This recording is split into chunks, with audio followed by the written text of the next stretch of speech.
Viewers, இந்த வீடியோவில் நம்ம என்ன பார்க்கலாம் அப்படின்னா திஸ் கீவேர்டை பற்றி நம்ம பார்க்கலாம். ஸோ யூஸ்வலாக நம்ம பார்த்திங்கன்னா ஸ்டூடெண்ட் கிளாஸில் இன்ஸ்டன்ஸ் வேரியபிள்ஸ் இருக்கும். அது போக கன்ஸ்ட்ரக்டர் நம்ம க்ரியேட் பண்ணியிருந்தோம்.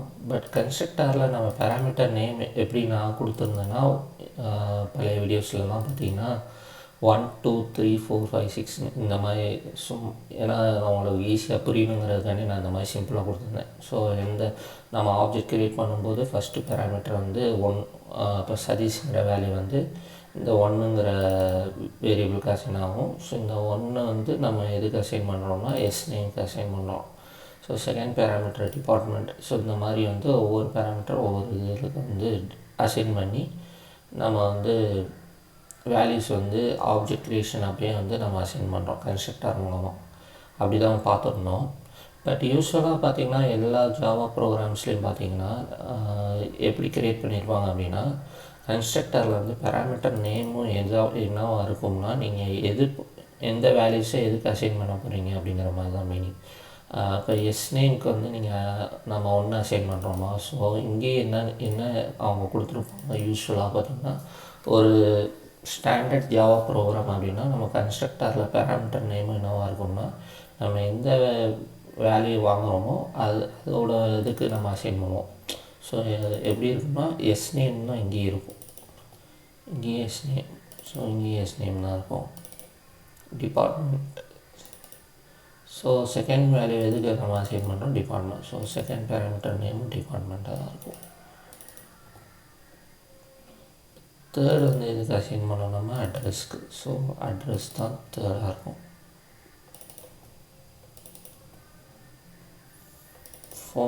Fourth value phone number. So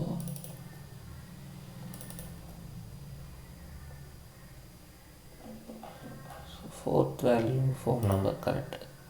fifth value நம்ம ஐடி.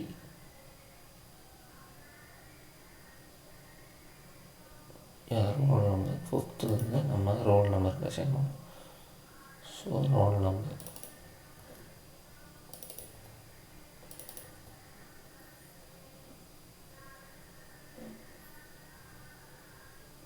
இப்போ சிக்ஸ்த்து நம்ம இங்கே ஃபாதர் நேமுக்கு அசைன் பண்ணுறோம். ஸோ இங்கே மட்டும்தான் நம்ம ஃபாதர் நேம். இப்போ பார்த்தீங்க அப்படின்னா உங்களுக்கு இந்த 1 2 3 4 5 தான் நீங்கள் ரீப்ளேஸ் பண்ணிடலாம். எஸ் name.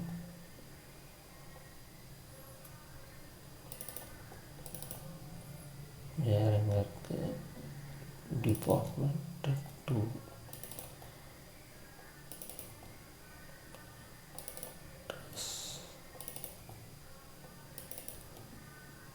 Phone number.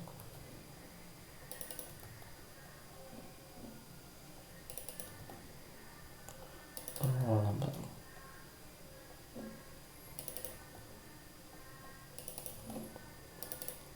Father name. So இப்போ இந்த மாதிரி கொடுத்துட்டு இப்போ நீங்கள் ப்ரோக்ராம் ரன் பண்ணி பாருங்கள் என்ன வருதுன்னு பார்க்கலாம்.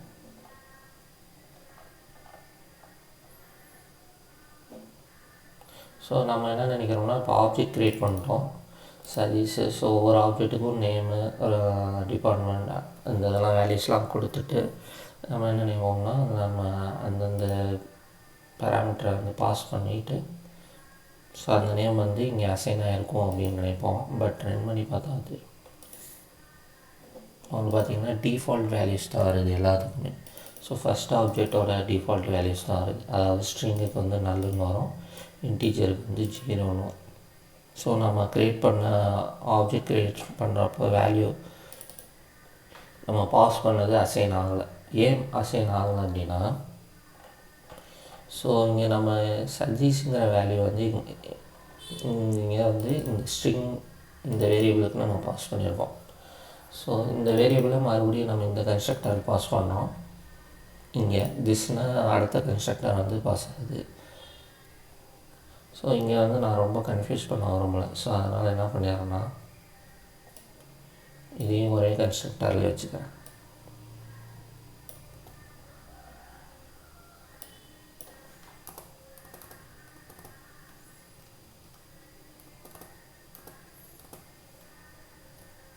ரெண்டும் ஒன்று தான். ஸோ இப்போ நான் என்ன பண்ணியிருக்கேன்னா ஒரு ஆப்ஜெக்ட் க்ரியேட் பண்ணுறப்பே ஒரு கன்ஸ்ட்ரக்டர் கால் ஆகும்ல. ஸோ அங்கே வந்து நம்ம வேல்யூஸ் பாஸ் பண்ணுறோம்.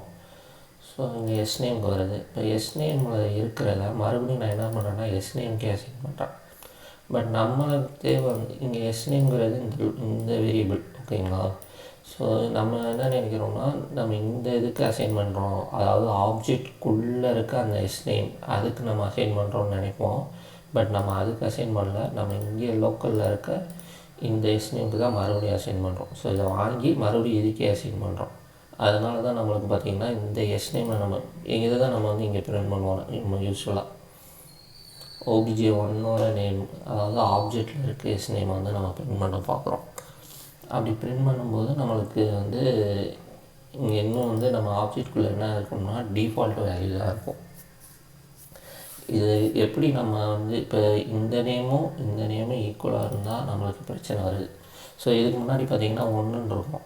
1ன்னு இருக்கப்போ நம்ம இங்கே 1 வச்சோம்னா பிரச்சனை இல்லை. ஸோ இப்போ வந்துட்டு ஏன்னா இது வந்துட்டு இதுதான் அப்படிங்கிறத கன்ஃபார்ம் ஆகிடுது. ஏன்னா இங்கே நம்மளுக்கு வந்து இது வேறு நேம், இது வேறு நேம். அதனால் இங்கே எஸ்நேம்ங்கிறது இந்த கிளாஸ்க்குள்ளே இந்த ஓப்பன் ப்ராக்கெட் க்ளோஸ் ப்ராக்கெட்டுக்குள்ளே பார்த்திங்கன்னா எஸ்நேம்ங்கிறது ஒன்று தான் இருக்குது. அதனால் அதுக்கு கம்பைலருக்கு கிளியராக புரியுது இதுதான் அப்படின்ட்டு.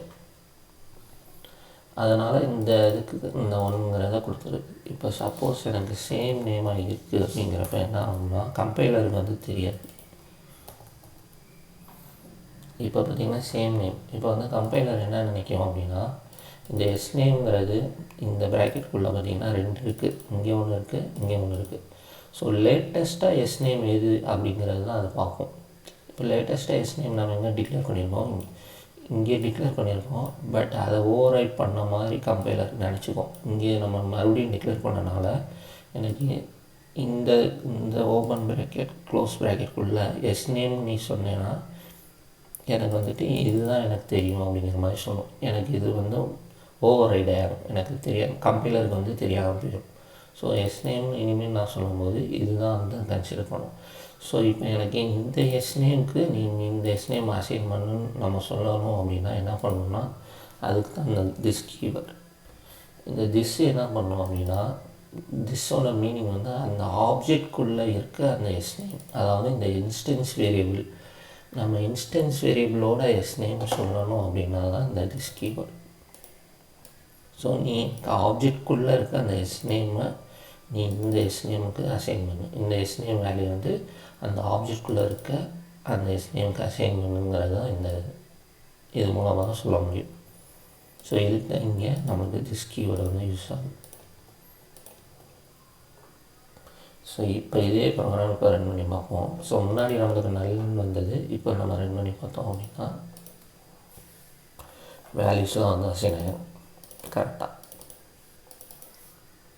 ஹோப் புரியுதுன்னு நினைக்கிறேன். நம்ம திஸ் கீவேர்டு யூஸ் பண்ணலை அப்படின்னா இப்போ எஸ்நேம் ஒன்று நான் யூஸ் பண்ணல. ஸோ எஸ்நேம் மட்டும் பார்த்திங்கன்னா நல்ல விட்டதுக்குலாம் வந்து வேல்யூஸ் இருக்குது. ஏன் அப்படின்னா நம்ம இங்கே நான் லோக்கல் வேரியபிள் என்னவோ அதுக்கே தான் மறுபடியும் நான் அசைன் பண்ணுறேன்.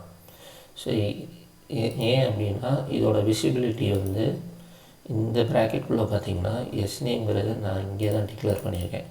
ஸோ இந்த எஸ்நேம் சொன்னேன் அப்படின்னா இங்கே இந்த ப்ரோக்ராம்குள்ளே நான் இந்த கன்ஸ்ட்ரக்டருக்குள்ளே நான் எஸ்நேம் மென்ஷன் பண்ணேன்னா அது எதை கன்சிடர் பண்ணணும்னா இங்கே டிக்ளேர் பண்ண இந்த எஸ்நேமை கன்சிடர் பண்ணணும், ஓகேங்களா. ஸோ நான் என்ன சொல்லணும், எக்ஸ்பிளிசிட்டாக சொல்லணும், எனக்கு வந்துட்டு இந்த எஸ்நேம் கிடையாது, நான் வந்து இன்ஸ்டன்ஸ் வேரியபிளில் அதாவது அந்த ஆப்ஜெக்ட்குள்ளே இருக்க அந்த எஸ்நேமை வந்து நான் சொல்லணும். அதுக்கு நீ அசைன் பண்ணு சொல்கிறதுக்கு தான் இந்த திஸ் கீவேர்டு. இப்போ இது எக்ஸ்பிளிசிட்டாக சொல்லணும்னா கண்டிப்பாக சொல்லணும், அப்படின்னா தான் நம்மளுக்கு வேல்யூஸ் அசைன் ஆகுது.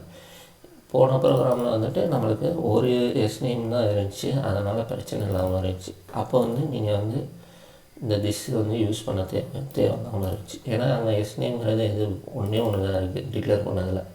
ஸோ அது ஈஸியாக செய்யணும். ஸோ இப்போ இது ரன் பண்ணிங்கனாலும் ஒர்க் ஆகும், ஏன்னா எஸ்நேம்ங்கிறது அங்கே ஒன்று தான் இருக்குது. சதீஷ்குமார். பட் எப்போ நீங்கள் 2 வேரியபிள் ஒரே நேமில் இருக்கோ இங்கே இன்ஸ்டன்ஸ் வேரியபிள் ஒன்று தான். இங்கே இதை வந்து லோக்கல் வேரியபிள்னு சொல்லுவாங்க. ஏன்னா ஒரு மெத்தடுக்குள்ளே டிக்ளேர் பண்ணோம்னா, கன்ஸ்ட்ரக்டரும் ஒரு மெத்தடுக்குள்ளே வந்து ஒரு வேரியபிள் டிக்ளேர் பண்ணோம்னா அது வந்து லோக்கல் வேரியபிள்.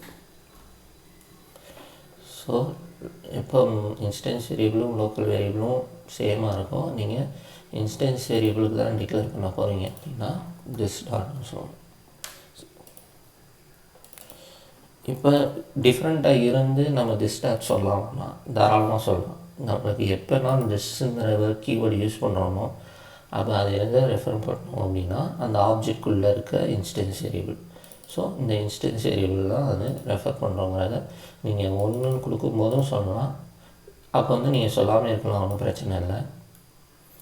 பட் சொன்னீங்கனாலும் அதே மீனிங் தான். நம்ம ஆப்ஜெக்ட்குள்ளே இருக்க அந்த வேரியபிளை வந்து யூஸ் பண்ணுங்கிற மாதிரி தான். ஸோ இப்போ நீங்கள் ரன் பண்ணிங்கனாலும் அதே தான் வரும் அவுட்புட்.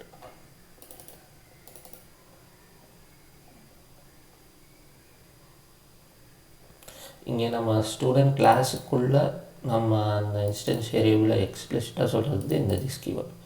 இதே ஸ்டூடெண்ட்டுக்கு வெளியில் தான் நம்ம இப்போ ஃபார் எக்ஸாம்பிள் இப்போ ஃபஸ்ட் டைம் கிளாஸ்க்குள்ளே இது வந்து ஸ்டூடெண்ட் கிளாஸ்.